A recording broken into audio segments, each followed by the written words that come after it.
अस्सलाम वालेकुम। Speak with knowledge channel पे आज आपको जो नया लेक्चर दिया जाएगा वो थर्ड लेक्चर होगा। जो 2021 के पेपर डिस्कस किए जा रहे हैं उनमें ये तीसरा पेपर होगा जो हम डिस्कस करेंगे। और ये पेपर 3 अक्टूबर 2021 को हुआ था। और इस पोस्ट का जो नाम था वो असिस्टेंट सब इंस्पेक्टर था।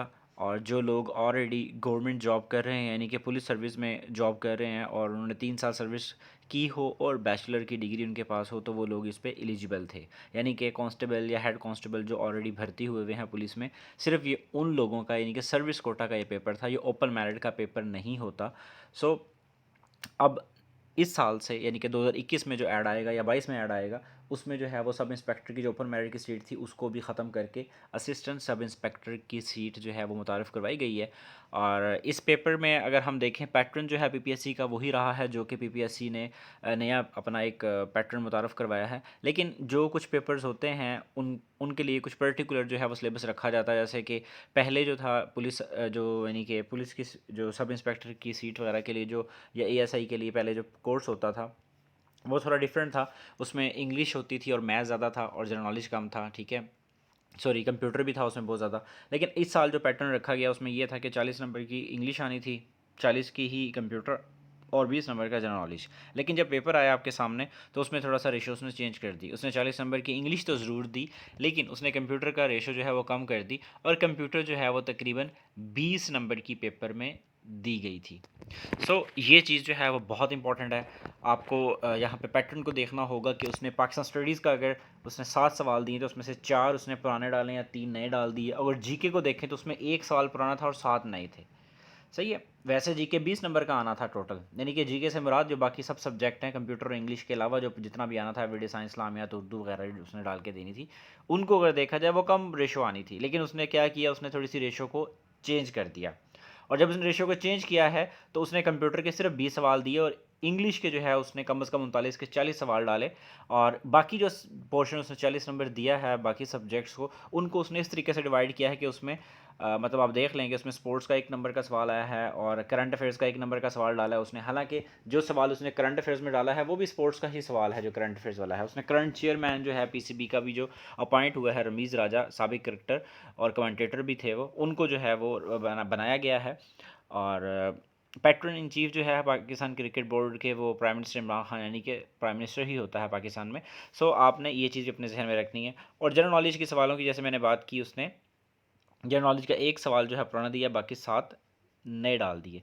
अगर इंग्लिश के ऊपर थोड़ा सा हम नज़र डालें तो नज़र डालने के बाद हमें पता चलता है कि इंग्लिश में देखें, मैं पहले ही कहता था जो लोग मुझसे तैयारी करते रहे हैं, जिन लोगों को मैं गाइड करता था कि इंग्लिश हो या कंप्यूटर हो, अगर वो कंप्यूटर भी 40 नंबर का देता तो उसने लाजमी जो है वो आधे या उससे कुछ कम सवाल जो हैं उसने क्या करना था, पुराने ही डालने थे। जैसे कि इंग्लिश में उसने किया है कि उसने 12 से 14 नंबर 13 नंबर का जो पेपर है वो आपको इंग्लिश का पुराने पेपरों में से दिया है और बाकी उसने नए सवाल डाल दिए। तो ये चीज़ बहुत इंपॉर्टेंट है, इन चीज़ों को आपने अपने जहन में रखना है। इसके अलावा एवरीडे साइंस है तो उसमें भी उसने ऐसे ही किया कि 1 सवाल उसने क्या किया है, उसने 1 सवाल पुराना दिया और बाकी सारे नए डाल दिए। इस्लामियात में 6 के 6 सवाल नए आए हैं। ठीक है, उर्दू में भी कुछ उसने सवाल 2-3 नए डाल के बाकी पुराने डाल दिए थे।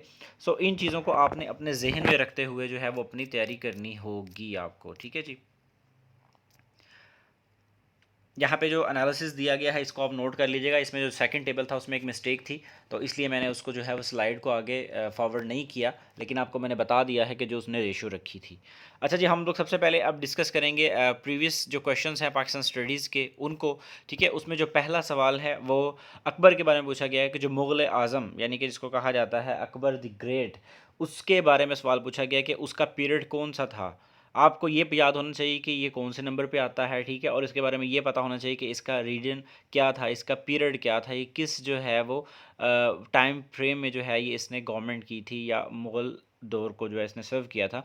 तो 1556 से लेके 1605 तक इसका पीरियड था, ये आपको याद होना चाहिए। ऐसे ही औरंगज़ेब का भी पूछ लेता है सम टाइम वो, तो आपको इन चीज़ों का लाजमी आइडिया होना चाहिए। मैंने आपको पहले ही बताया हुआ है, जब हम 21 के पेपर्स कर रहे थे मैंने उसमें बताया था कि 1 या 2 नंबर का पेपर वो इंडो पाक हिस्ट्री से भी देता है। इंडो पाक हिस्ट्री से मुराद मैं उस पोर्शन को कहता हूँ जो 1857 से पहले पहले का है, जिसमें यानी कि मुग़ल पीरियड या डायनास्टीज़ वगैरह या सिखिज़म वगैरह के बारे में भी सवाल पीपीएससी ये पूछ रहा है। तो वो अब पाकिस्तान अफेयर्स, पाकिस्तान स्टडीज़ के अलावा वो इंडो पाक हिस्ट्री से भी रिलेटेड 1-2 नंबर के सवाल लाजमी हर पेपर में डाल रहा है। अब आगे चलते हैं हम, ये पुराना सवाल था वैसे तो। अब नया सवाल जो है वो खैबर पास के बारे में। खैबर पास के बारे में 2-3 सवाल आते हैं कि इसकी लेंथ कितनी है, ठीक है जी। और ये भी पूछ लेता है वो आपसे कि ये किस किस को कनेक्ट करता है, तो उसमें से ही एक सवाल है। लेकिन उसने जो है वो सवाल जो दिया है इस मरतबा लेंथ का नहीं दिया, उसने ये पूछ लिया, या ये नहीं उसने पूछा कि खैबर पास है कहाँ पर। उसने उसका तीसरा जो सवाल है जो पास पेपर्स में आया हुआ है, उसने वहाँ से पूछा है सवाल कि ये खैबर पास जो है किन 2 सिटीज़ को कनेक्ट करता है। ये काबुल जो है अफ़गानिस्तान का सिटी, उसको पेशावर के साथ जो है कनेक्ट करता है। आपको ये बात जो है वो पता होनी चाहिए। ये बड़ी ही मतलब कि रिपीट होने वाला सवालों में से एक सवाल है, बड़ा यानी कि पेपर में पूछा जाता होता है। आपको ये भी पता होना चाहिए कि डिफरेंट जो पासिस हैं पाकिस्तान में, उनसे रिलेटेड जो है वो सवाल लाजमी पूछता है। ज्योग्राफी का सवाल वैसे ये बनता है अगर देखा जाए, लेकिन मैंने इसको पाकिस्तान स्टडीज़ के ही पोर्शन में रखा है क्योंकि ज्योग्राफी को हमने टच नहीं किया। आगे चलते हैं हम।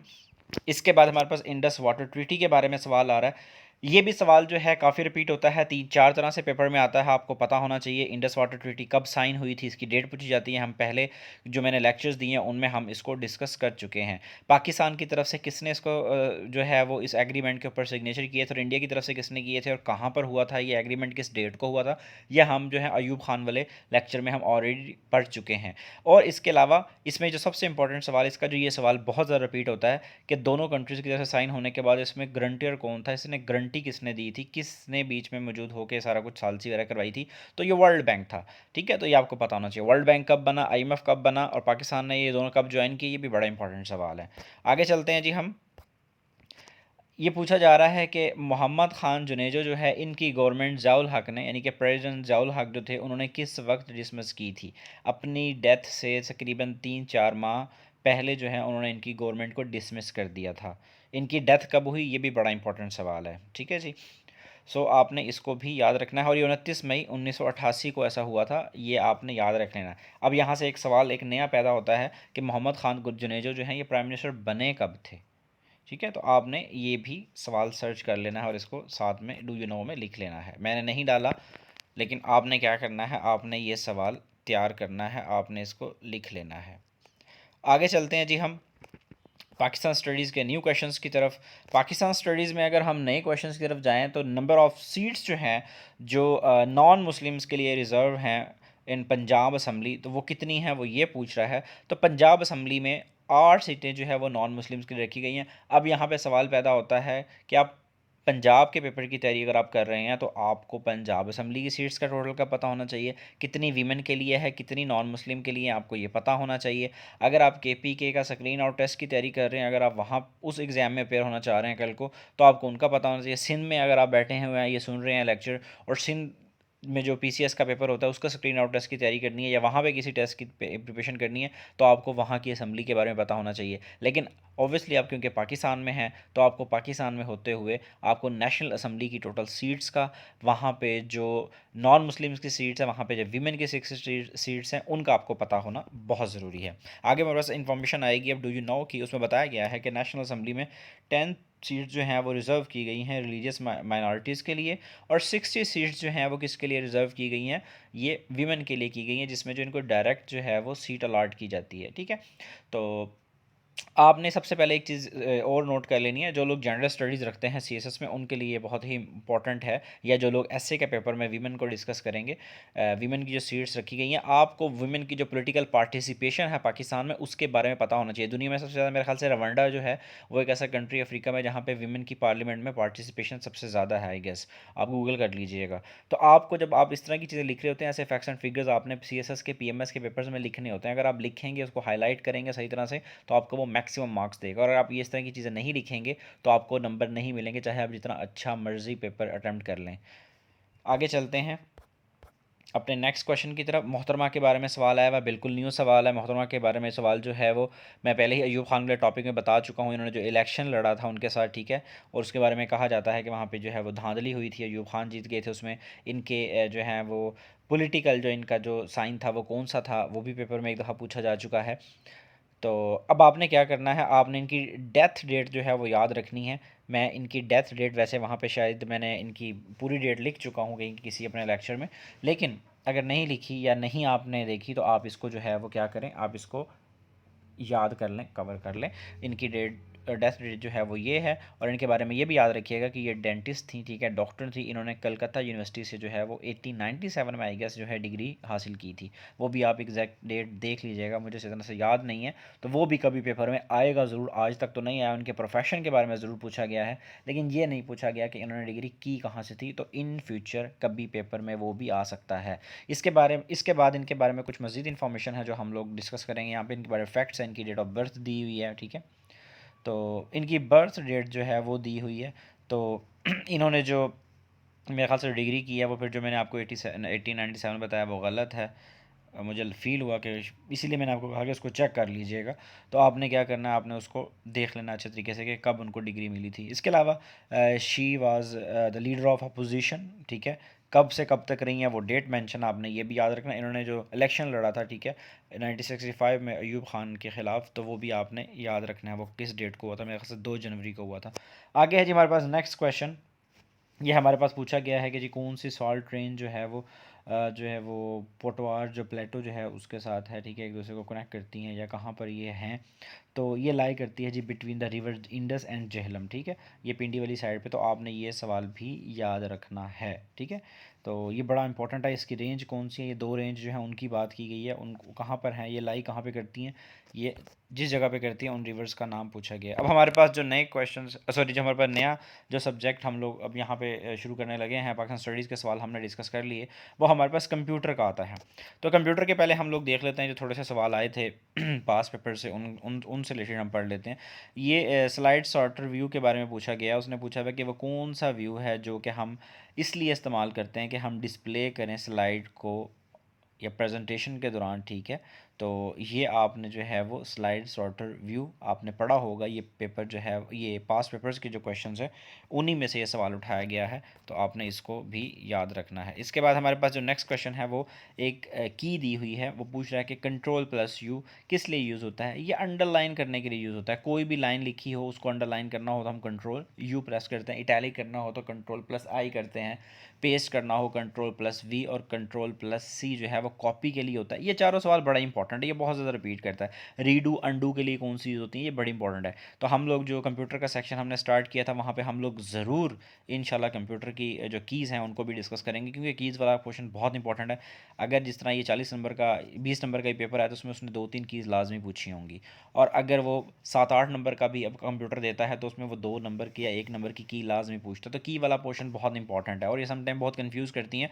लेकिन मेरा जो कंप्यूटर वाले सेक्शन में जब मैं तैयारी करवाऊंगा तो इंशाल्लाह उसमें कीज़ जो हैं वो मैं टॉपिक के दौरान भी बताया करूँगा, जो जहाँ पे लग सकती है, और एक फुल फ्लैज उसके ऊपर मैं लेक्चर भी दूंगा। और उनको मैंने इस तरह सेपरेट किया हुआ है कि जो आपस में कन्फ्यूज़ कर रही होती हैं उनको मैंने इकट्ठे एक जगह के ऊपर मर्ज कर दिया है, ताकि अगर आपको पता चले कि MS वर्ड के अंदर ये और एक्सेल में वो इसी तरह से यूज़ हो रही है तो वो इकट्ठा उसको लिख दिया जाए, ठीक है। जैसा कि कुछ हम लोग जो हैं वो मूव करने के लिए जो है वो पैराग्राफ के स्टार्ट में एंड पे, या लाइन के स्टार्ट में एंड पे जाने के लिए कीज़ यूज़ करते हैं, तो वो हमें कंफ्यूज करती होती हैं सम टाइम, ठीक है। तो हम उनको किस तरीके से करेंगे वो सारा मैंने एक जगह के ऊपर मर्ज कर दिया हुआ है।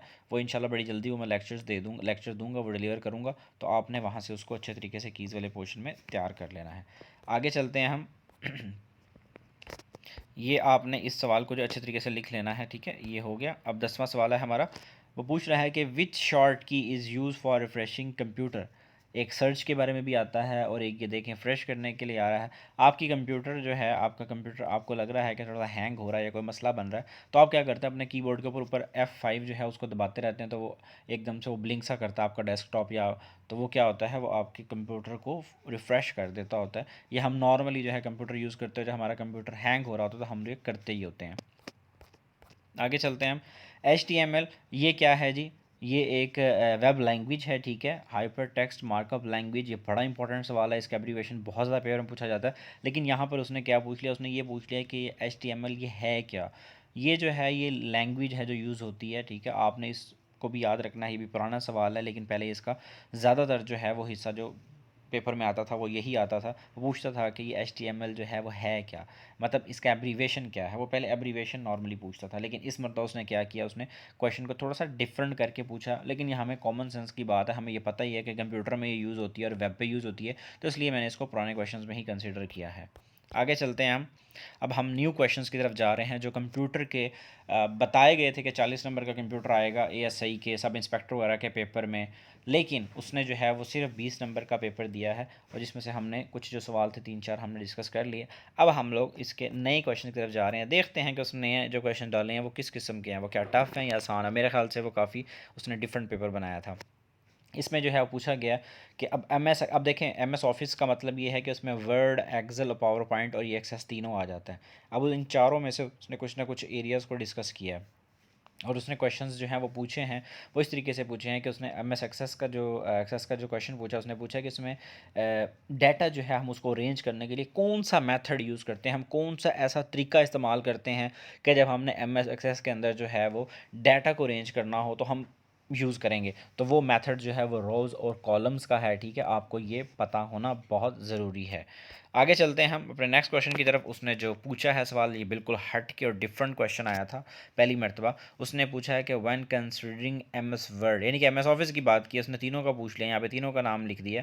तो उसने कहा है कि रेडीमेड जो टेम्पलेट्स हम लोग जो देखते हैं वो कहाँ पर हमें मिलते हैं, तो ये फाइल टैब के अंदर मिलते हैं। अगर इसको थोड़ा सा सोचा जाए, देखा जाए, तो वैसे ही बड़ा आसान सवाल था, लेकिन बड़ा हट के डिफरेंट सवाल उसने डाला है ये। लेकिन अगर कॉमन सेंस यूज़ की जाए तो इसका आंसर अंडरस्टूड सा था कि ऑब्वियसली फाइल टैब के अंदर ही मिलेगा, और कहाँ पे मिलना है इन्होंने हमें, ठीक है। तो आपने अगर रेडीमेड टेम्पलेट्स ढूंढने हैं तो आपने अगर ये एमएस वर्ड वगैरह इन चीज़ों को तैयार किया हुआ तो आपके लिए इतना मुश्किल नहीं था। अगर आपने प्रैक्टिकली चीज़ें की हुई आपके लिए इतना मुश्किल सवाल नहीं था ये। हाँ, अगर आपने रट्टे लगाए हुए हैं तो फिर वाकई बहुत मुश्किल सवाल था। आगे है जी, स्मार्ट कार्ड का उसने पूछा है, ये भी बड़ा कॉमन सा सवाल था, ठीक है। और लेकिन उसने सवाल जिस तरीके से पूछे हुए थे पेपर में, उससे लग रहा था कि पेपर टफ है ये काफ़ी ज़्यादा।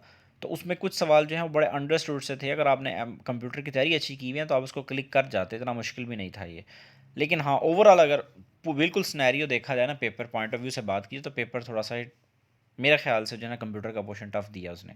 अब उसने स्मार्ट कार्ड का पूछा, आपको पता है कि एक मेमोरी चिप कार्ड होता है, ठीक है, इसको माइक्रो प्रोसेसर कार्ड भी बोला जाता है। तो ये भी आपने जो है वो सवाल को देख लेना है। आगे चलते हैं हम, हमारा 15th क्वेश्चन जो है वो पूछ रहा है कि जब हम ईमेल एड्रेस दे रहे होते हैं किसी को, अगर आप मुझसे पूछते हैं कि आपका ईमेल आईडी क्या है, मैं आपको कहूँगा कि जी CSS Academy 111@ऑफ gmail.com, ये मेरा ईमेल आईडी है मेरे एकेडमी का, ठीक है। या आपके पास एक और हमारा जो है वो ईमेल आईडी है ब्राइट स्पॉक्स academy1 के नाम से।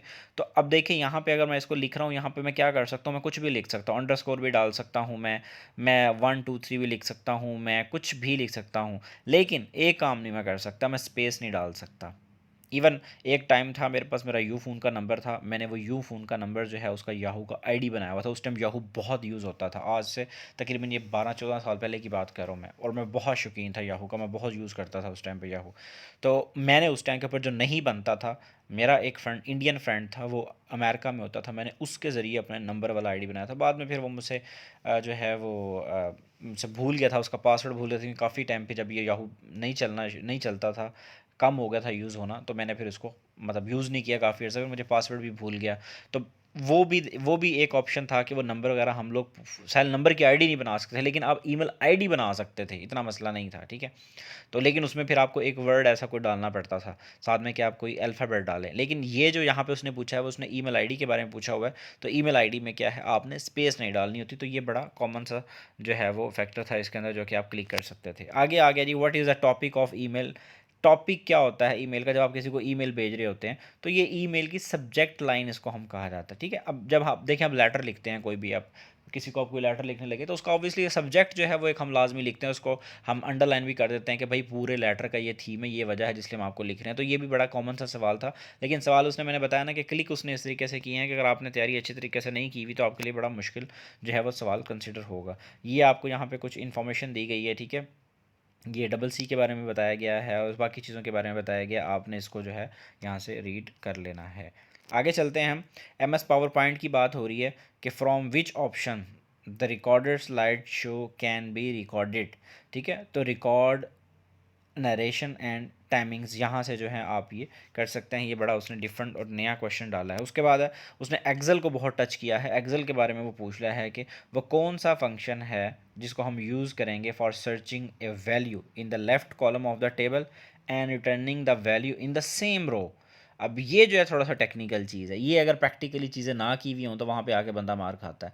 तो अब ये उसने सवाल जो पूछा बड़ा डिफरेंट सा पूछा है, लेकिन जिन लोगों ने वर्टिकल लुकअप वगैरह को इन चीज़ों को यूज़ किया हुआ उनके लिए तो कोई मसला ही नहीं है, वो तो ईजिली इसको क्लिक कर सकते थे। तो इसलिए कहता हूँ बार बार कि भाई आप कोशिश करें कि आपको शॉर्ट हैंड कोर्स कर लें, ठीक है, कंप्यूटर का 3-4 माह का किसी गवर्नमेंट इदारे से कोर्स कर लें, उसकी सनद लें उनसे, कोई एफिलिएटेड कॉलेज से कर लें बेशक, क्योंकि कल को गवर्नमेंट जॉब में ये चीज़ें बहुत काम आती होती हैं।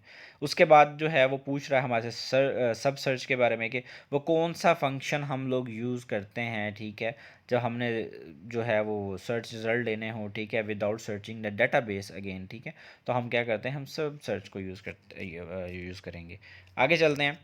यहाँ पे हमारे से वर्ल्ड वाइड वेब का पूछा जा रहा है कि वो कौन सा प्रोजेक्ट है या वो क्या है ऐसा ऑप्शन जो हमें यूज़ करना पड़ता है, जो हमें अलाउ करता है कि आप ऑनलाइन जो इन्फॉर्मेशन जो है वो मतलब हासिल कर सकें, ठीक है, और टिम सिंपल जो है यूज़र इंटरफेस ऑपरेशंस के ज़रिए। तो वर्ल्ड वाइड वेब ही होता है। मैंने कुछ दिन पहले एक लेक्चर दिया था कंप्यूटर पे, मैंने वहाँ पे बहुत डिटेल में ये बातें समझाई थी कि अब अगर आप देखें कि पेपर्स के अंदर रेशो जो है वो 40 की आ रही है, 20 की आ रही है कंप्यूटर की, या 50 की आ रही है, तो आपको खुद समझ जाना चाहिए कि अगर वो पेपर देगा कंप्यूटर का तो वो एम एस ऑफिस को ज़्यादा टच करेगा, और एम एस ऑफिस में वो एक्सेल को ज़्यादा टच करता होता है या वर्ड को, लेकिन वो साथ में आपको इंटरनेट के बारे में, सोशल मीडिया के बारे में जो सवाल होते हैं वो नहीं छोड़ता, वो फिर उनको भी बहुत ज़्यादा डिस्कस करता है। तो आपको इनके ऊपर भी कमांड होना बहुत ज़रूरी है।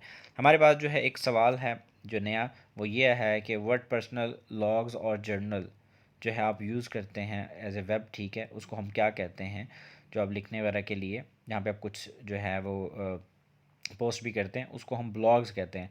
ये वी लॉग ब्लॉग्स ये चीज़ें क्या हैं, ठीक है, ये इनके बारे में, व्लॉग वगैरह इनके बारे में भी आपको जो है वो पता होना चाहिए। ये इनकी डेफिनेशंस आप एक एक नंबर की जो है वो पेपर में आ सकती हैं, आप इनको लाजमी गूगल से सर्च करें कि ये क्या चीज़ें हैं। तो ये बहुत इंपॉर्टेंट है, ये भी डेफिनेशंस आगे जाके पेपर में वो लाजमी देगा। अगर जो है आप जो है वो एक नया ईमेल आईडी बनाना चाह रहे हैं तो आप कहाँ पे जाके उसको देखेंगे, तो साइन अप में जाके देखेंगे। ये भी बड़ा कॉमन सा सवाल है, ठीक है। साइन इन का मतलब होता है कि आप लॉगिन होना चाह रहे हैं, और साइन अप का मतलब है you want to create a new account, ठीक है। तो ये भी बड़ा मेजर कॉमन सा सवाल था, लेकिन पहली मरतबा पेपर में पूछा गया है। सो अभी तक मेरे ख्याल से जितने भी हमने 15 सवाल जो हैं वो डिस्कस कर लिए, 15 में से कुछ 5-6 जो हैं वो मुश्किल से थे, बाकी आसान ही आए हैं। अब ये सवाल थोड़ा सा जो है ना वो थोड़ा सा डिफरेंट सा था कि एम एस एक्सेल के अंदर अनडू ऑप्शन जो है किस लिए यूज़ होती है, ठीक है। तो ये आपको पता होना चाहिए। मैंने बताया है कि रीडू और अनडू के बारे में उसने सवाल पूछा, और ये एक दो कोई वेबसाइट है, गूगल पे आप लिखेंगे सवाल तो आपको पता चल जाएगा कि किस वेबसाइट से उसने सवाल उठाया हुआ है। आगे चलते हैं हम। चार टूल एम एस एक्सेल में कहाँ पर यूज़ होते हैं, इंसर्ट टैब में होते हैं।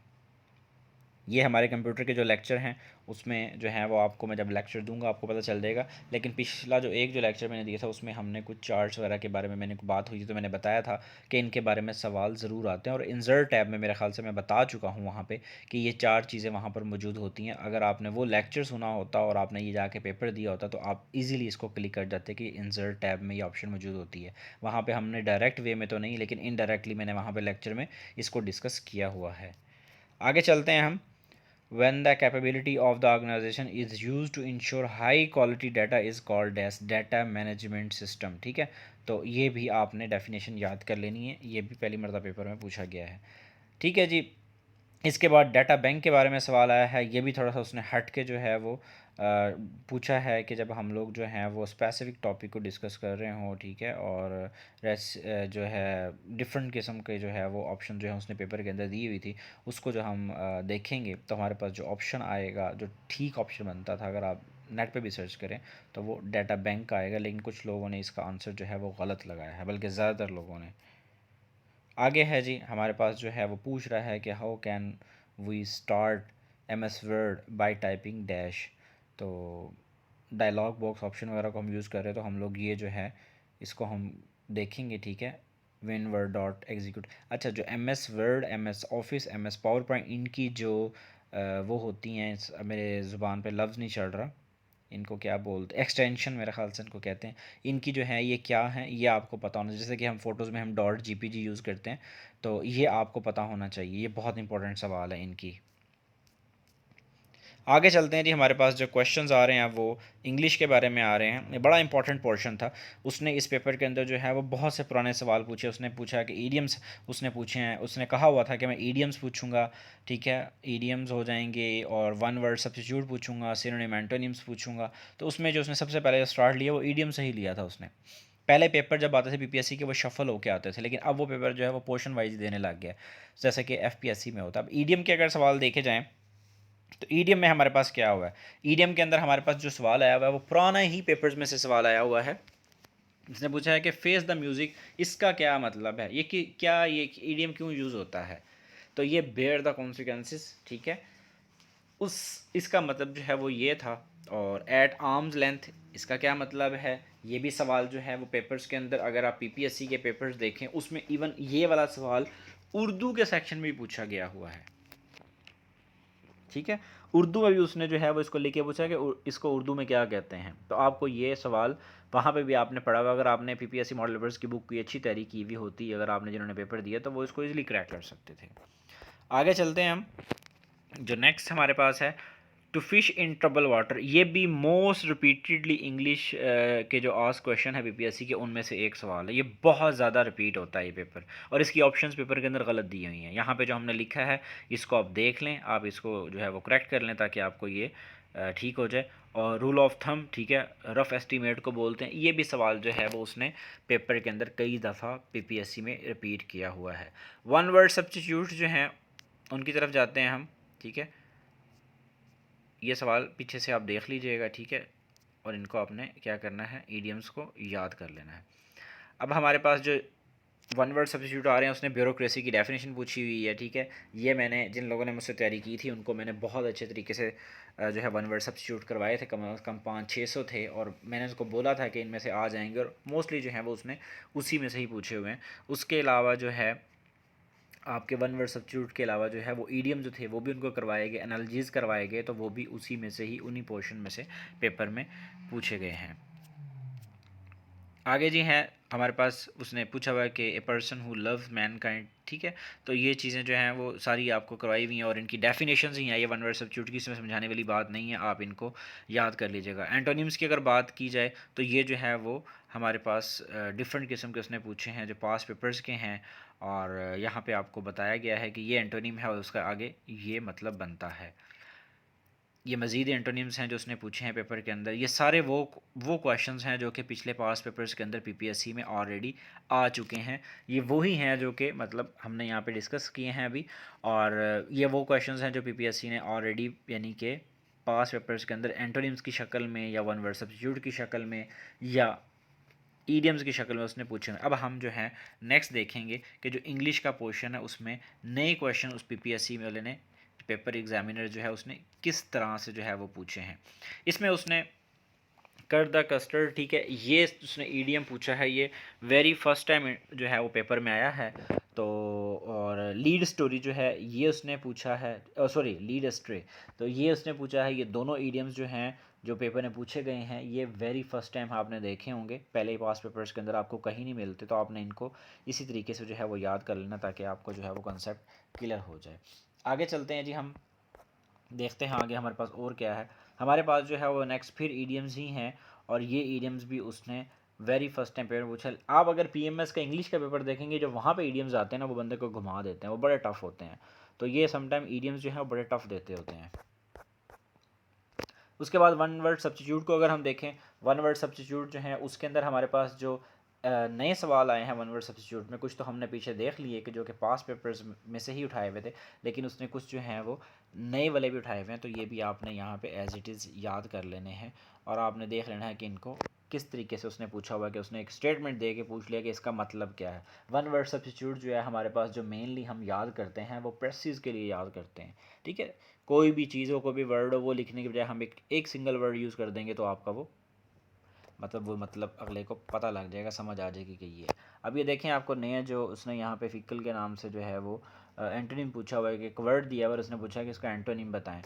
सम टाइम वो पेपर में सिनोनिम्स पूछता होता है, लेकिन उसने इस पेपर के अंदर जो है वो भरमार की हुई है एंटोनिम्स की। तो उसने इसी बेस के ऊपर एंटोनिम्स, वन वर्ड सब्स्टिट्यूट और ईडियम की बेस के ऊपर इनके 3 चीज़ें दे के उसने आपका मेन पेपर जो है वो कवर किया हुआ है। सिनोनिम्स दिए हैं लेकिन उसने कम दिए हैं। सो आपने क्या करना है, इनको भी जो है वो आपने देख लेना है। इसके अलावा हमारे पास सूटेबल वर्ड्स आएंगे आगे जाके, जो हमारे पास सूटेबल वर्ड होते हैं कि हमने ग्रामेटिकली चीज़ों को किस तरीके से जो है वो हैंडल करना है, वो भी चीज़ें उसने पूछी हैं। लेकिन उसने ज़्यादा जो पोर्शन पेपर का पूछा है वो वन वर्ड सब्स्टिट्यूट, ईडियम्स और सिनोनिम्स के ऊपर, एंटोनिम्स से पूछा है। सिनोनिम्स भी डाले हैं तो कम डाले, यानी कि वोकैबुलरी का पोर्शन बहुत ज़्यादा था। वन वर्ड सब्स्टिट्यूट को हम वोकैबुलरी में ही कंसिडर करेंगे। इवन जो एनालॉजीज़ आगे जाके हम देखेंगे, जो एनालॉजीज़ आई हुई हैं वो भी हम वोकैबुलरी में ही देखेंगे। तो वोकैबुलरी का पोर्शन ज़्यादा था। ग्रामर का पोर्शन अगर देखा जाए तो थोड़ा उसने कम जो है वो पेपर में पूछा है, डिस्कस किया है। अब ये देखें, चूज़ अ सूटेबल वर्ड, ये हमारे पास जो सवाल आ गया है ये हमारे पास यही ग्रामर का ही आया है। उसने जो है वो क्या पूछा है, उसने पूछा है कि हमारी पहला पूछा उसने शी इज़ प्रिटेड, देन आएगा हर सिस्टर, ठीक है। तो यहाँ पे जो ये सवाल है, ये अगर आपने एडजेक्टिव वगैरह इन चीज़ों को अच्छे तरीके से किया हुआ, वर्ब नाउन वगैरह की मिस्टेक्स आपने मेरे चैनल पे जो लेक्चर्स हैं अगर आपने इनको अच्छे तरीके से किया हुआ है तो आप इनको बड़े आसानी से टैकल कर सकते थे, कोई ज़्यादा मुश्किल नहीं है अगर आप इन चीज़ों को इस तरीके से लेके चलें तो। आगे सूटेबल वर्ड्स फिर दोबारा आ रहे हैं हमारे पास, ठीक है। मैनी यंग मैन, तो अब ये सवाल जो है, एक सवाल एक पेपर के अंदर ये भी आया था, many a young man, many a young man was या वर, ठीक है, डाइड इन वर्ल्ड वार 2, इस तरह का सवाल आया। तो अब ये चीज़ें क्या हैं, ये चीज़ें सारी हम लोगों ने अपने चैनल पे जो हमारे लेक्चर्स पढ़े हैं ये ग्रामर के पोर्शन हमने करवा दिया हुआ है, और जो नहीं हुआ तो वो साथ साथ मज़ीद हो रहा है। तो अगर आप वहाँ से वोकैबुलरी का पोर्शन के ग्रामर का पोर्शन साथ साथ कर लें तो आपकी ये चीज़ें काफ़ी हद तक कवर हो जाएंगी, आपको पता चल जाएगा कि इन चीज़ों को हमने कैसे करना है। अब ये नीचे वाला जो सवाल दिया हुआ है ये भी एक किस्म का सवाल उन नोट्स में, उन चीज़ों में डिस्कस हो चुका है, ठीक है। तो आपने जो है इन चीज़ों को इस तरीके से कवर कर लेना है। आगे चलते हैं हम, यहाँ पे कुछ सेंटेंस की करेक्शंस के बारे में आया हुआ है। सेंटेंस की करेक्शन का भी इंशाल्लाह लेक्चर आपको दिया जाएगा उसी ग्रामर वाले पोर्शन में। वहाँ पे जो सेंटेंस की गलती होती है आपको पता होना चाहिए कि जब आप एक तरफ पास्ट टेंस लगा रहे हैं तो आगे भी हमेशा पास्ट ही आएगा, कभी ऐसा नहीं हो सकता कि आप पीछे पास्ट लगाएं और आगे प्रेजेंट लगा दें। इफ़ क्लास कैसे यूज़ होते हैं, इफ़ क्लास से रिलेटेड भी इंशाल्लाह बड़ी जल्द जो है वो लेक्चर अपलोड किया जाएगा, वो रेडी कर लिया गया है। और इसके अलावा सेंटेंसेस में किस तरीके से गलती होती है, प्रपोजिशंस में क्या गलती होती है, इंशाल्लाह प्रपोजिशंस भी आपको करवाई जाएंगी। अब यहाँ पे जो गलती थी ये जिस तरीके से बताया गया है ये आपको यहाँ पे करेक्शंस करके दे दी गई हैं। यहाँ पे मैं इसलिए इनको एक्सप्लेन नहीं कर रहा क्योंकि अगर मैं एक्सप्लेन करने बैठ गया तो फिर ये लेक्चर 1 घंटे का नहीं बल्कि 2 घंटे का हो जाएगा।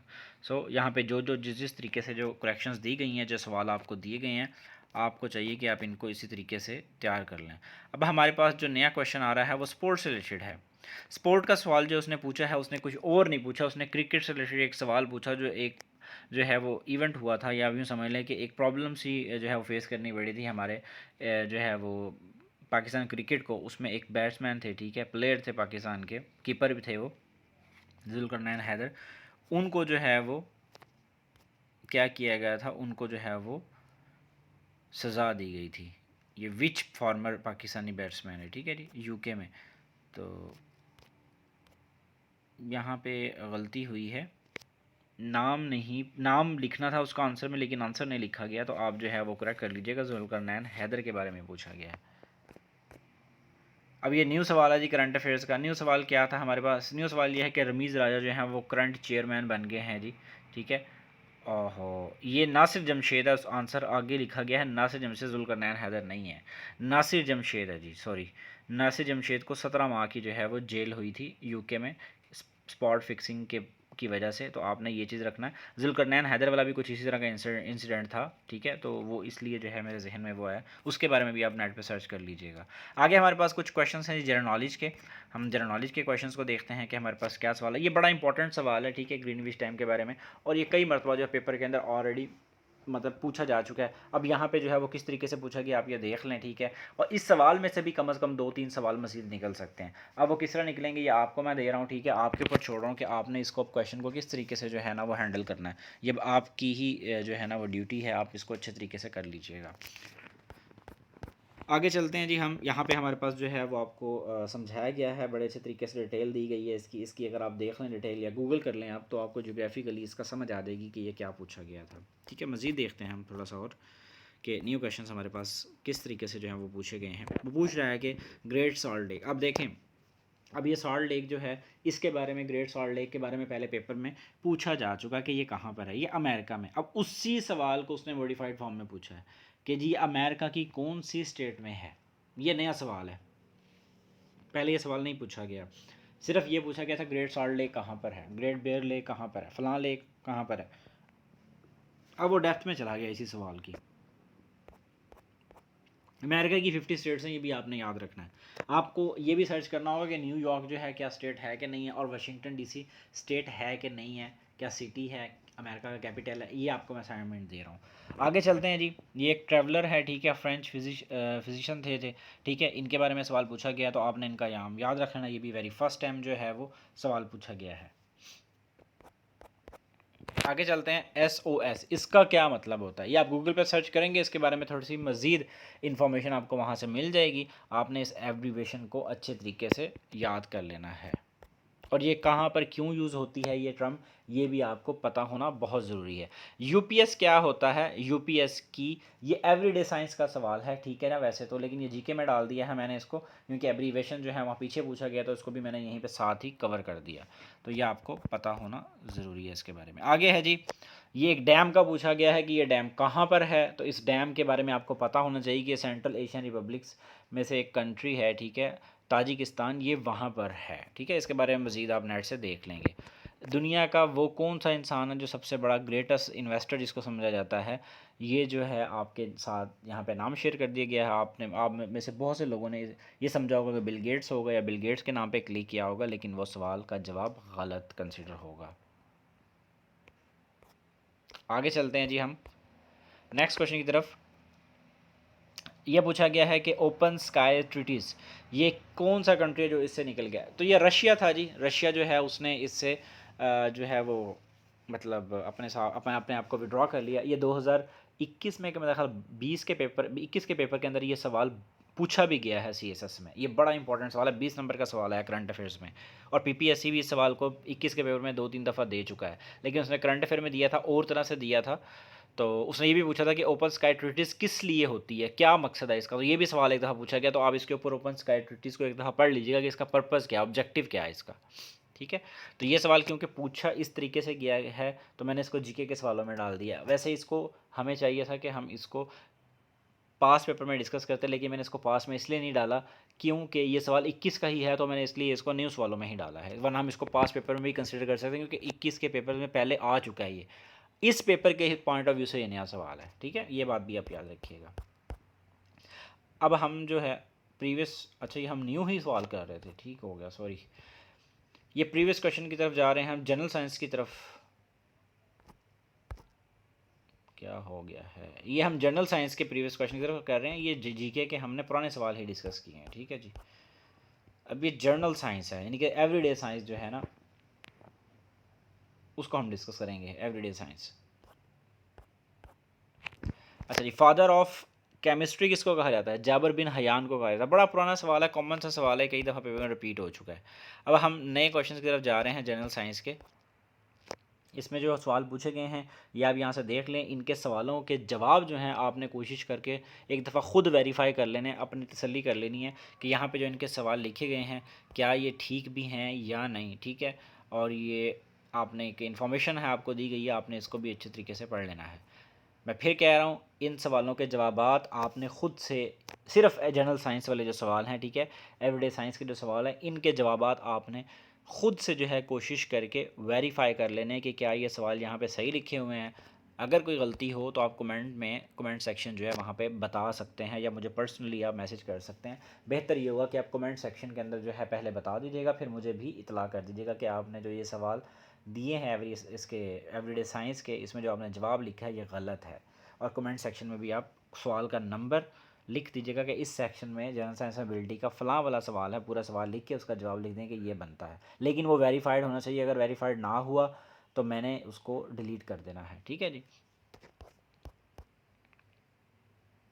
ये नन ऑफ दीज़ की ऑप्शन है, हर पेपर के अंदर कम से कम वो 10, 12, 8, 10 सवाल नन ऑफ दीज़ वाले भी डालता है, ठीक है। तो ये भी आपको आपके जहन में होना चाहिए, आपको पता होना चाहिए। आगे चलते हैं हम नेक्स्ट क्वेश्चन की तरफ जी। नेक्स्ट क्वेश्चन जो पूछा गया है वो प्लेस का पूछा गया है, जहाँ पे जो है वो पिग्स को रखा जाता है। तो ये भी आपने देख लेना है। ये तो सवाल सही है बिल्कुल, ये सवाल वेरीफाइड है। मैथ के सवाल देखते हैं हमारे पास जो नए सवाल आए हैं मैथ के।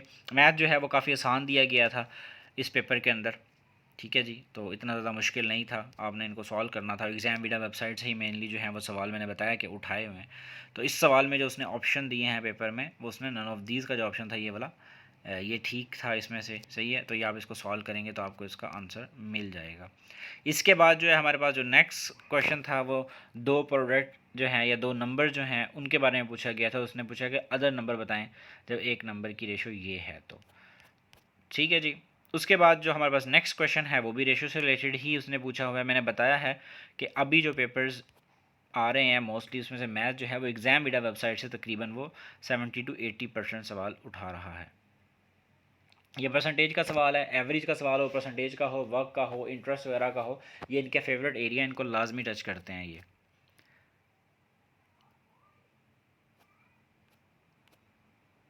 इस्लामियात के सवालों की तरफ आते हैं। इस्लामियात का कोई पुराना सवाल अगर आया हुआ हो तो हम उसको देख लेते हैं। ये पूछा हुआ है जी हमारे पास, तो ये सवाल अब देख लें। मौसब बिन उमैर रज़ी अल्लाह तआला अन्हु के बारे में सवाल है, ठीक है।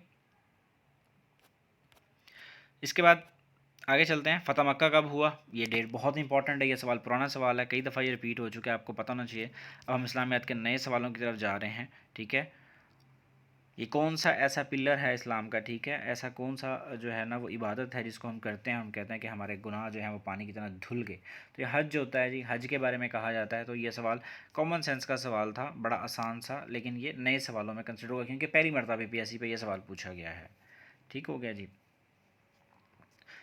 सो एक वेल ऑफ रोमा जो है वो परचेज़ किया गया था, किस पर्सनालिटी किया था, हज़रत उस्मान रज़ी अल्लाह तआला अन्हु ने किया था। तो ये भी आपने याद रखना है।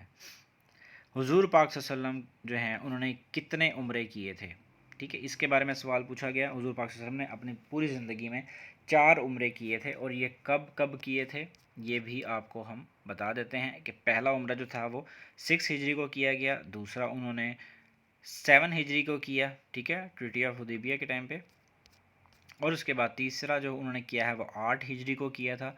मज़ीद डिटेल यहाँ पे लिखी हुई हैं। और जो फोर्थ उम्रा था उन्होंने अपनी ज़िंदगी में जो किया था वो उनका आखिरी उम्रा कंसिडर किया गया। और ये भी याद रखिएगा कि उस वक्त जो है इन्होंने उम्रे के साथ हज किया था, असल में हज के साथ इन्होंने उम्रा किया था। तो हुज़ूर पाक सल्लल्लाहु अलैहि वसल्लम का जो ये उम्रा था ये चौथा था, ठीक है। तो जब इन्होंने उम्रा किया था ये वाला, तो ये चौथा उम्रा होगा। तो 10 ज़िलहज ही होगी, यानी कि 10 हिजरी जो है वो कंसिडर की जाएगी, ठीक है। और आपको पता होना चाहिए कि एक जो हज हुज़ूर पाक सल्लल्लाहु अलैहि वसल्लम की ज़ात ने किया था उसको हिज्जतुल विदा भी कहा जाता है। और ये भी आपने डेट याद रखनी है कि ये क्या डेट थी, सही है। तो ये बहुत ही इम्पोर्टेंट जो है वो सवाल है। आगे चलते हैं हम। अच्छा जी, अल्लाह ताला के हुक्म से कौन सी जो मस्जिद है उसको शहीद कर दिया गया था, ठीक है। तो ये भी आपको पता होना चाहिए कि कौन सी मस्जिद जो है उसको शहीद किया गया था या मतलब डिस्ट्रॉय किया गया था। तो ये आपको नाम याद होना चाहिए। अब हम चलते हैं जी नेक्स्ट क्वेश्चंस की तरफ। नेक्स्ट क्वेश्चन जो है हमारे तकरीबन 5 सवाल हैं और वो उर्दू के सवाल हैं। पुराना सवाल था, चाचा चक्कन के बारे में पूछा गया है कि चाचा चक्कन जो है, ठीक है, ये इसके मुसन्नफ़ कौन हैं। तो ये इम्तियाज़ अली ताज हैं। इम्तियाज़ अली ताज के बारे में ये सवाल कई दफ़ा पेपर में पूछा जा चुका है, तो आपने ये भी याद रखना है। इसके बाद हमारे पास पूछा गया है कि उर्दू में इंशा निगारी का आगाज़ किसने किया। ये बहुत से लोग जो हैं कहते हैं कि गालिब ने किया, लेकिन इसका जो आंसर है वो सर सैयद अहमद ख़ान ही है। यही इसका जो है वो जवाब कंसिडर किया जाएगा, ठीक है जी। इंशा नगारी हो गया, ख़तूत हो गया, इनका आगाज़ किसने किया, ये बड़े इंपॉर्टेंट सवाल हैं दोनों। अच्छा जी, अब यहाँ से आपको एक फिल इन दी ब्लैंक दी गई थी। उसने पूछा कि ये जो है आपने फिल करनी है। तो ये सवाल जो है पहली मरतबा PPSC पे पूछा गया है, तो आपने इस सवाल का जवाब जो है आपको मेंशन कर दिया गया है। आपने इसको भी एज इट इज़ ही याद कर लेना है। जो लोग PMS जनरल नॉलेज की तैयारी के साथ साथ PMS देना चाह रहे हैं और उर्दू की तैयारी कर रहे हैं, उनके लिए कलीद उर्दू बुक ऐसी है जहाँ से वो तैयारी कर सकते हैं। और अभी भी इन पेपर्स के लिए भी आप अगर कलीद उर्दू को उर्दू के पोर्शन के लिए यानी कि ज़रबुल मिसल, मुहावरे और ये चीज़ें तैयार करें वहाँ से, तो आपका काफ़ी हद तक पोर्शन कवर हो सकता है। ये मुतज़ाद पूछा गया है कि जी वसल का मुतज़ाद क्या है, तो हिजर है, ठीक है। तो ये भी आपको जो है वो पता होना चाहिए। इसके बाद हमारे पास जो नेक्स्ट क्वेश्चन है वो फिर दोबारा फिलिंदी मैग दे दिया उसने। ये कॉमन सा था कि हाथी तो गुजर गया लेकिन तुम रह गई। हम कहते हैं कि बहुत सा काम हो गया बस थोड़ा सा रह गया यार, अब कर लो इसको, क्यों तुम इतनी टेंशन ले रहे हो। तो वो फिर हम क्या इसके लिए हम यूज़ करते हैं, ये इसीलिए होता है कि आधे से ज़्यादा काम तो आपने कर लिया, थोड़ा सा जो रह गया उसको कर ही लो। तो हाथी गुजर गया पूरा, बस उसकी दुम रह गई है, बस वो कर लो, ठीक है। तो ये उसके लिए यूज़ होता है, ये भी कॉमन सा सवाल था, इतना मुश्किल नहीं था। अब जो हमारे पास नेक्स्ट क्वेश्चन है जो कि हमारा लास्ट क्वेश्चन होगा, तो उसने आए बाएं शाएं, शाएं आएगा, ठीक है। इसका मतलब पूछा हुआ है तराकीब के मफहूम में। आप उर्दू कलीदी उर्दू में देखें तो वहाँ पे इस तरह के मतलब जो है चीज़ों के लिखे हुए हैं, आपसे पूछा हुआ है। तो ये पहले भी बीपीएससी पे इस सवाल को पूछा गया, लेकिन पहले कुछ और ऑप्शंस के साथ पूछा गया था। यहाँ पे जो है वो इस तरीके से पूछा गया कि बाद में टाल मटोल करना या ऐसी बातें करना। तो ये जो है आपका पेपर यहाँ पे 100 नंबर का पूरा हो गया है, ठीक है जी। आपने इस पेपर को अच्छे तरीके से तैयार कर लेना है। जो आने वाले नेक्स्ट पेपर हैं, जैसा कि आपको पता है बड़े अच्छे तरीके से कि सब इंस्पेक्टर के ही पेपर हों, कभी कभी आज के बाद फिर भी कभी जब होंगे, या कोई और पेपर ऐसा आ रहा है जहाँ पे कंप्यूटर का रेशो ज़्यादा होगा, तो आपने इनको इसी तरीके से तैयार करना है कि आपकी कंप्यूटर वाला पोर्शन अच्छे तरीके से तैयार हो जाए। सो आप इस चैनल को जो है वो मैक्सिमम जो है वो शेयर किया करें दोस्तों के साथ, और इधर उधर जो है इन वीडियोज़ को जो है वो आप कोशिश करें कि ऑनलाइन सुना करें, इसको डाउनलोड मत किया करें। ये मैंने बहुत ज़्यादा जो है ना वो बहुत मरतबा मैंने लोगों को रिक्वेस्ट की है कि ऑनलाइन सुना करें। उससे ये होता है कि मैक्सिमम सुनी जाती है, उससे चैनल की जो है वो रेटिंग बढ़ती है, ठीक है। और रेटिंग बढ़ने के अलावा इस तरीके से चैनल प्रमोट भी होता है। तो आप लोग डाउनलोड का ऑप्शन मत यूज़ किया करें, ठीक है। अगर आपको एक सर्विस प्रोवाइड की जा रही है फ्री यहाँ पर, ठीक है, आपको गाइड भी किया जा रहा है, आपको पेपर भी दे जा रहे हैं, ये वो पेपर हैं जो कि नॉर्मली बुक्स के अंदर अब नहीं आ रहे। तो अगर आपके साथ जो है इतना कॉपरेट किया जा रहा है, तो आपको भी चाहिए कि आप दूसरों का भी भला करें। फिर आप इसको ऑनलाइन सुने, डाउनलोड मत करें, सही है।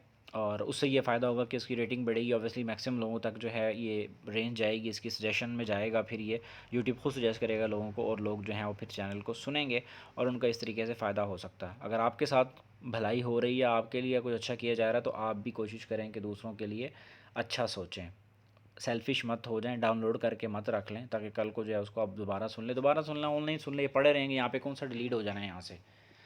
तो इसलिए जो है वो कोशिश करके आप मैक्सिमम इसको चैनल को भी प्रमोट करें और चीज़ों को शेयर करें। और इंशाल्लाह बहुत जल्द मुझे लोग कहते हैं कि हमें इसकी पीडीएफ चाहिए, वो पीडीएफ मैं दूंगा आने वाले दिनों में। जो है वो इंशाल्लाह कोशिश करूंगा मैं कि जो चीज़ें आपको यहाँ पे पढ़ाई जा रही हैं, आपको बताई जा रही हैं, आपको यहाँ पे लेक्चर्स दिए जाते हैं, उनकी पीडीएफ दी जाए, लेकिन उसका एक पासवर्ड रख दिया जाएगा। जब आप उसको पूरे लेक्चर को सुन लेंगे, ठीक है, लेक्चर को सुनने के बाद वो पासवर्ड आप मुझे बताएंगे, तो इंशाल्लाह आपको जो है पासवर्ड के बाद ये इसका मटेरियल जो है वो पीडीएफ फॉर्म के अंदर भी मिल जाएगा। लेकिन अभी नहीं, कुछ दिन के बाद मैं खुद अनाउंसमेंट इंशाल्लाह करूँगा, उसमें जो है वो आपको फिर ये दिया जाएगा। सो आपने अब जनरल नॉलेज की तैयारी करनी है, आप कोशिश करें कि पैटर्न जो है उसका जो है वो कोई सर पैर नहीं है, ठीक है। सिलेबस जो है बहुत वास्ट हो गया। आपने जब अपनी तैयारी करनी है जनरल नॉलेज की, तो आप कोशिश करके मेनली फोकस जो है वो पास पेपर्स के ऊपर ही रखें, मतलब उनको करें आप अच्छे तरीके से। 20 25 30 नंबर का पेपर अभी भी वहीं से आ रहा है, लेकिन आपको चाहिए कि आप इंग्लिश के ऊपर काम करें अपनी, ठीक है। इंग्लिश के साथ साथ आप जो है वो करंट अफेयर्स पे काम करें, करंट अफेयर्स के जो हमारे लेक्चर्स हैं उनको सुनिएगा, उसमें एमसीक्यूज डिस्कस होंगे, ठीक है। और इसके अलावा आपने क्या करना है, आपने मैथ के ऊपर काम करना है थोड़ा सा, ताकि आपका मैथ अच्छा हो जाए, ठीक हो जाए। जब आपके ये पोर्शन 2 3 अच्छे कवर हो जाएंगे इंग्लिश में से, अगर आप 10 15 नंबर 15 नंबर में से 10 12 नंबर ले जाएंगे, और जो आपका मैथ का पोर्शन है 8 नंबर का आता है, उसमें से अगर 6 7 नंबर ले जाते हैं, और उसके बाद आपके बाकी जो सवाल पूछ रहा है वो पेपर्स के अंदर, जैसे कि करंट अफेयर्स के, उनमें से नंबर लेते हैं, तो 25 नंबर आपके ये हो गए, और 25 30 नंबर आप पुराने वाले अगर कवर कर लेते हैं, इट मीन्स आप 50 55 60 की रेंज में चले जाएंगे। और कुछ तो सवाल वैसे भी कॉमन से आए होंगे, बाकी भी तो पेपर है अभी जीके का, पाकिस्तान स्टडीज़ वगैरह का। तो अगर आपने उनमें भी अगर कोई नया सवाल आया, आपने अच्छा अटैम्प्ट कर लिया, या उर्दू इस्लामियात का आपने सही तरह से कर लिया, कोई अगर ऐसा कोई कॉमन सेंस का सवाल डाल देता है, वो होता है पहली मरतबा आया होता है, इट मीन्स आप 55 50 60 की रेंज को टच करना शुरू हो जाएंगे। जब आप इतना कर लेंगे तो आपकी तैयारी इसका मतलब है अच्छी हो जाएगी ऐसे, और आप बड़ी आसानी से जो है वो 60+ मार्क्स ले सकते हैं। ये कोई इतना मुश्किल जो है वो चीज़ नहीं है, आपकी तैयारी जो है वो अच्छी हो सकती है, मैं आपको बार बार कह रहा हूँ। लेकिन उसके लिए जो है आपको कोशिश एक ही करनी होगी कि जो जो मैंने चीज़ें बताई हैं, जिस पैटर्न के ऊपर मैं आपको कह रहा हूँ कि तैयारी करें, कि अपना करंट अफेयर्स अच्छा करें, उसके एमसीक्यूज़ आपने करने हैं, ठीक है, 2019 20 21 के। और आपने इंग्लिश करनी है, हमारे चैनल पे उसके लेक्चर्स मौजूद हैं, उनको करें। उसके अलावा भी करें, बीए लेवल की बुक्स हैं या जो भी जहाँ से भी आप कर रहे हैं, ठीक है। तो आप उनको तैयार करें अच्छे तरीके से। और उसके बाद जो है आप उर्दू है, बाकी चीज़ें हैं, ठीक है, कंप्यूटर ख़ास तौर पे एग्जामिडा में पढ़ा है उसको सारे को तैयार करें एग्जामिडा वाले को। इससे ये बेनिफिट होगा कि आपकी तैयारी इतनी अच्छी हो जाएगी कि आप 60+ मार्क्स को लेने के काबिल हो जाएंगे। और अगर आप ऐसा कर लेते हैं तो आपकी सिलेक्शन के चांसेस बढ़ सकते हैं, आपका पेपर बड़ी आसानी से पास हो सकता है। लेकिन बात वही आ जाती है कि आपको जिस तरीके से बताया गया है उस तरीके से आप चीज़ों की तैयारी करें, तो फिर देखिएगा इंशाल्लाह आपको बहुत ज़्यादा फ़ायदा होगा और आपके पेपर जो है वो ज़रूर पास होंगे। और बड़ी जल्दी इंशाल्लाह हम लोग जो है वो एक टेस्ट सेशन स्टार्ट करने जा रहे हैं, ठीक है, जनरल नॉलेज का। वो टेस्ट सेशन होगा जो आपको यहाँ पे लेक्चर्स दिए गए हैं, ठीक है, वो लेक्चर्स का आपको मटेरियल भी इंशाल्लाह ज़रूर पीडीएफ फॉर्म में प्रोवाइड किया जाएगा। और साथ में जो है ना आपको जो फिर इसके टेस्ट भी होंगे और उससे आपकी तैयारी बहुत ही अच्छी हो जाएगी। अपना ख्याल रखिएगा। अल्लाह हाफिज़।